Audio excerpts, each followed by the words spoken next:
music multiverse listeners, and welcome back to Beyond Your Radio. This is Unknown Sundays.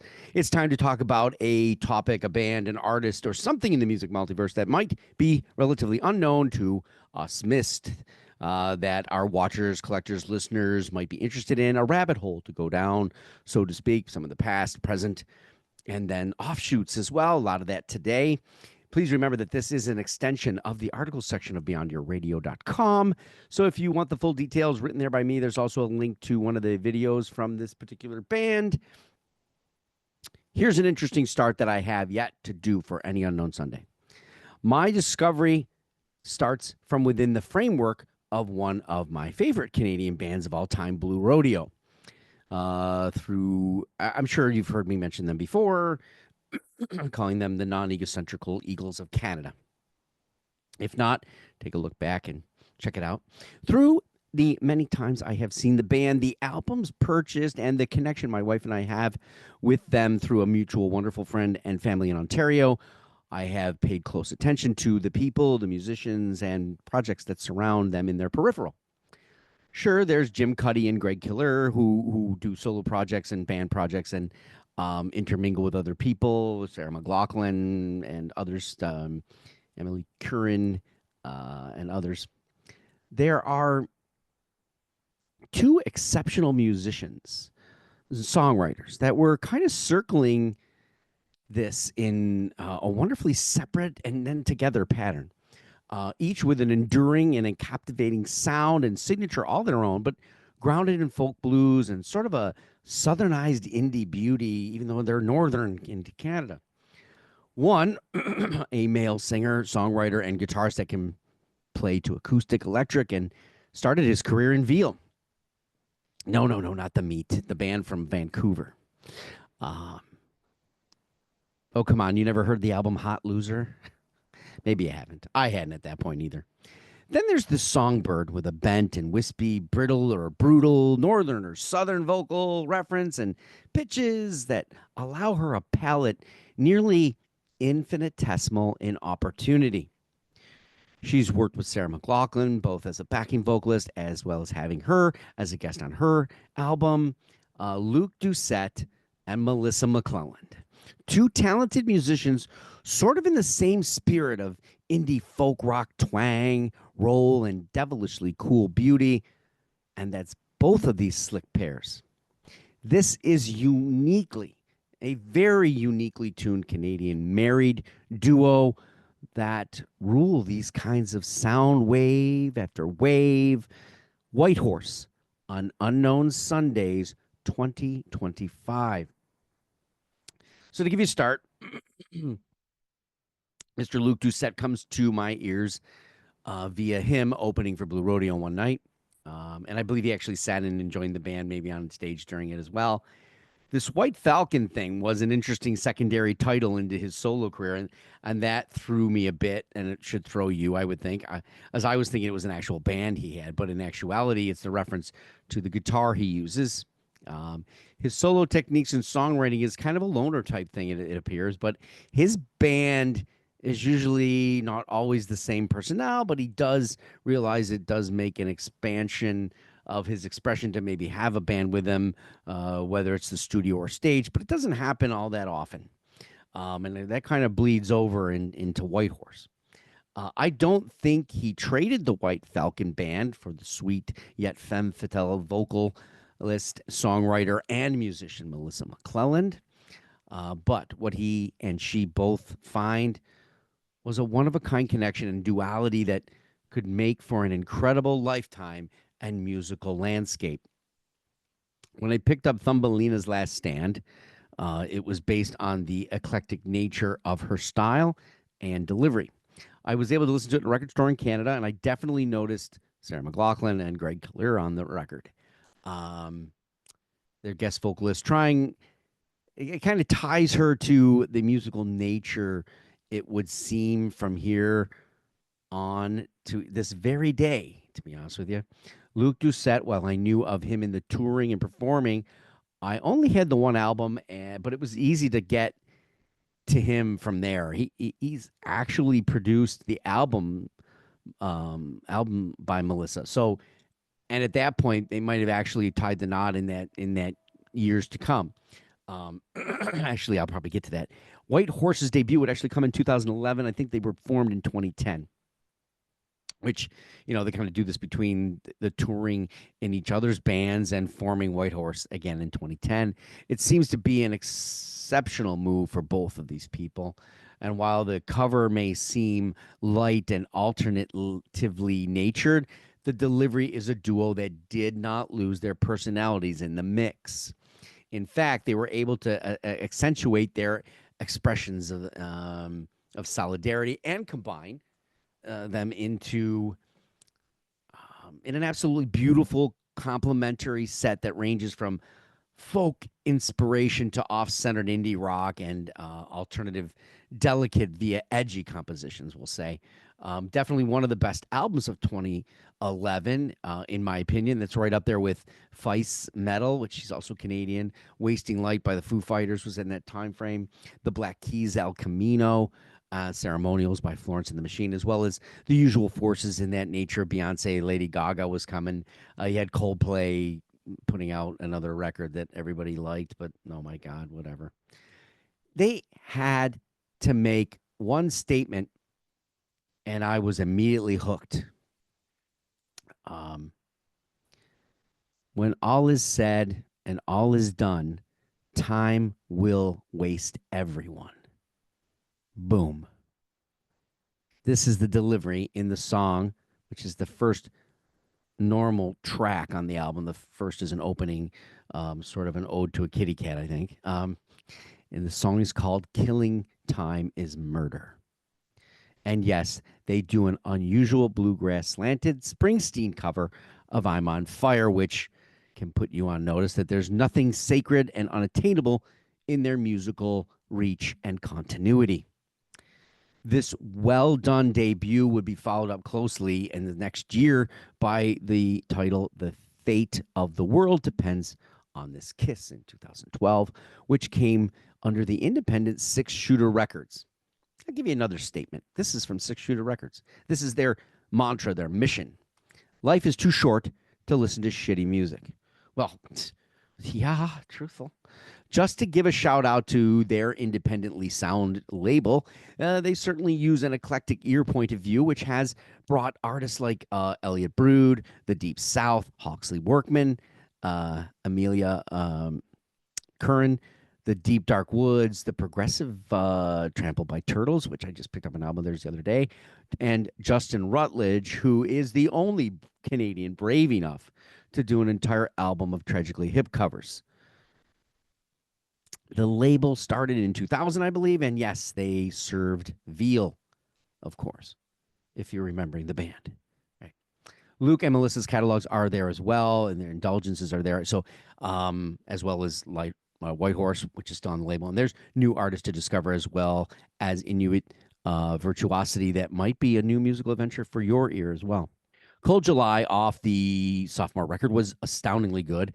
Sloan's Andrew Scott actually does the drum and I think organ on a track, and McClellan on that track actually. And McClellan delivers this slow country folk lyrical attentiveness that builds to a bit more electric mood, but then folds in on itself and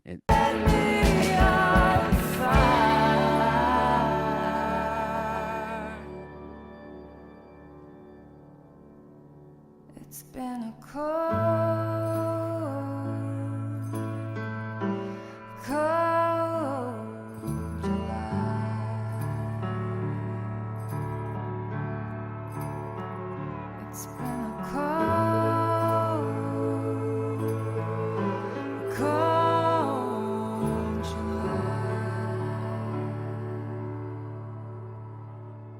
beautifully done. But it's the two lead tracks, Achilles' Desire and Devil's Got a Gun, that carry the weight, signature, and slick style that would just register. It's playful, sure, but it's got folk electricity, if that's a word.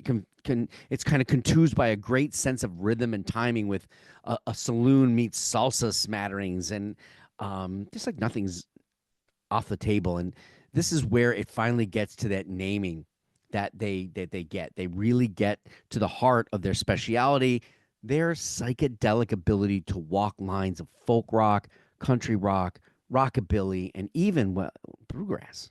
But I wake up to the cry of a lonesome foghorn outside.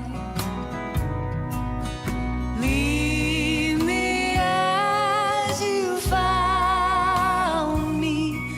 Don't terrorize this heart. Bandcamp Bio states this, what is it, space cowboy twang. Yeah, as if a band could yield folk rock and country like some sort of spaghetti western meets 50s radio vibe groove under the sun of a, or even a dark moon of blues and sultry pop. It's like they have this evolutionary mojo they want to put on nostalgic positions, right? In the genres that they kind of tilt a whirl and rocking horse with. That's and on their records they do it without sacrificing any cohesion. Sugar on my lips, some medicine.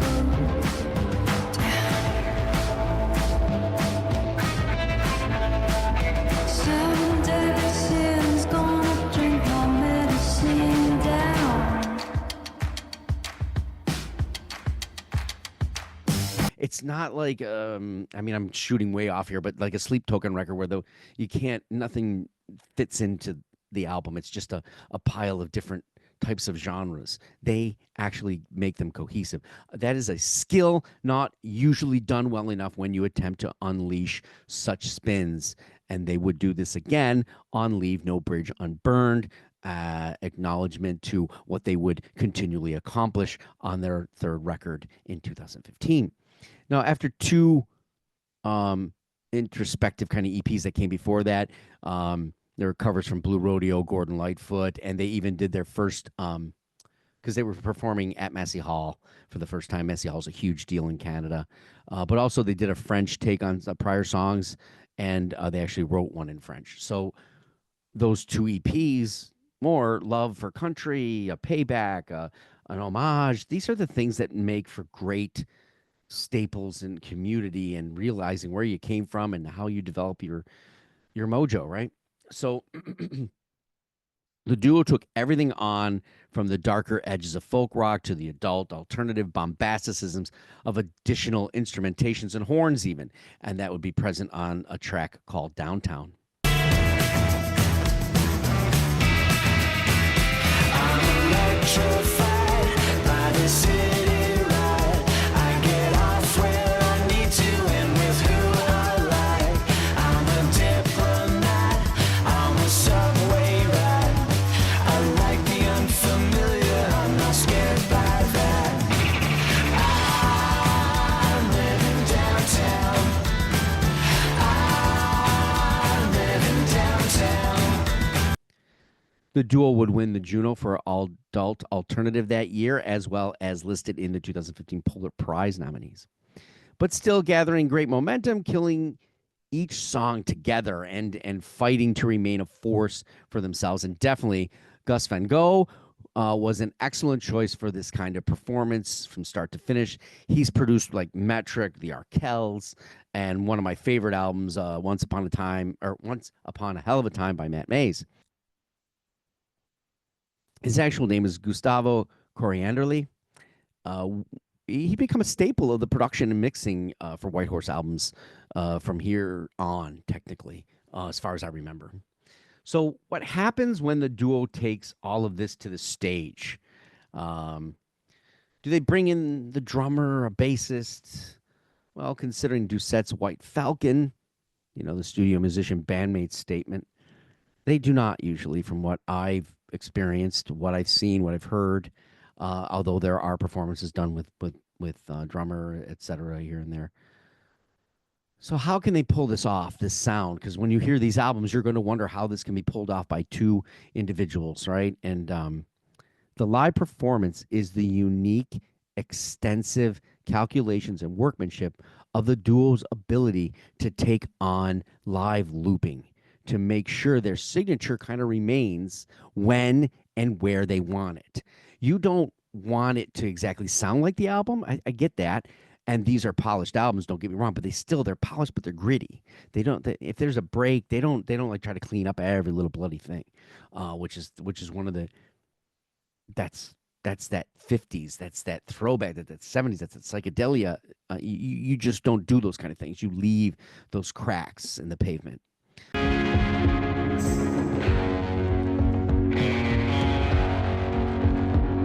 It was sweet talk and it was sickly sweet. You went down on one knee to pull the rug from my feet. I was crazy for you. You were crazy to me. Oh, damn if I'll die alone. You don't glaze over them. Not only is there swagger present in their duotic mannerisms, but it's there in the clothing choices, the glances they have, and the provocateur nature of the setting that they seem to create no matter where it is. And they were playing very small places, even in upstate New York, I think, when they were traveling around here. It doesn't even matter if it's their living room, which they did during COVID, which were absolutely outstanding. I think they called them uh, they call them happy hours on Friday. Um, Actually, there was a performance one night that they did. Well, it's afternoon. It was like what they do them at 4 o'clock, I think it was. Scared of each other. They kind of like presented this. They were working on it at the time. This is in 2020, um, which made the 2023's "I'm Not Crying, You're Crying" album as the last song on the record. But it's slightly different than I remember it. So I want to, if you go to the website for Beyond Your Radio, I did put the link to that YouTube video for that version of it, but it is not from their Facebook performance. At, on stage, it doesn't matter, right? Or it can be as important as a place like Massey Hall. They're still going to bring that same charisma, that slickness, that provocateur kind of thing, and throwback. And they're just, Luke gets the drum parts and can keyboard on top of acoustic and electric guitars that he fancies and features. And they got McClellan can jump to bass, keyboards, acoustic and electric guitar herself, and percussions of multitudes depending. Of course, the microphones are an essential band member here that augment different deliveries, allowing mood and manifestos of many kinds to emerge from all kinds of subtleties, which is truly one of the remarkable, unique features of this band and their place in the music multiverse. I truly believe they're one of the best in the unknowns that I have to talk about. No, this isn't royal blood with this pounding, pulsating, and get yourself on radio kind of thing. This is a band that reaches into country. This is a band that reaches into Americana. This is a band that brutalizes some indie folk rock and makes it their own. But it does feel like Melissa and Luke give every inch of blood, sweat, and musicianship into every single song, but most importantly to each other, which truly satisfies the masses at any hall. Those that are fortunate enough to see these kind of performances. I do not think there is a duo on the planet right now as tight, dynamic, or inventively passionate toward their music and each other since probably when they started doing this in 2011. Sure, there's been civil wars and they weren't together, and they've had Swell Season that might be, but they weren't together and that didn't stay together, and they had bandmates. And from the self-titled debut to the Northern South covers EPs 1 and 2 to 2023's alternative country record, "I'm Not Crying, You're Crying," there is a track after track of proof of the brilliant songwriting, the melodies, the distinct delivery that is in a class all by itself. All you need to do is go and discover it, one album at a time. Whitehorse albums, EPs, those in my collection I'll mention. Whitehorse's debut in 2011. Yep, I have that one. The Fate of the World Depends on This Kiss in 2012. I have that as well. The EP, The Road to Massey Hall in 2013. The EP, Éphémère sans repère. That's in 2014. Leave No Bridge Unburned, 2015. I have that record. The EP, The Northern South, Volume 1, 2016. I have that. Panther in the Dollhouse, 2017. That's a ruckus record. Whitehorse Winter Classic in 2018. The other EP, The Northern South, Volume 2 in 2019. I have that one. Modern Love in 2021. I have that. Strike Me Down. Was that 2021 as well? I think so. I have that as well. I'm Not Crying, You're Crying, 2023, which is the last record. I have that one as well. Now, you can go down the rabbit hole also with Luke Doucette and Melissa McClelland. What did you think of Whitehorse? Did you go into the solo albums of McClelland and Doucette, as well as check out maybe Blue Rodeo or the other artists mentioned in Six Shooter Records, or maybe even you tried the Veal? Please comment. Leave us a note or two. I always respond. Maybe click the like button, but if you don't, just leave it. You don't need to dislike it. And of course, subscribe to our channel if you haven't already. There's plenty of content. I apologize for the prior week. It's me and my illness, and it's not been going well. I'm still trying to get back on track. I'll see you next week, and the goal there is to surprise you. So hang in there.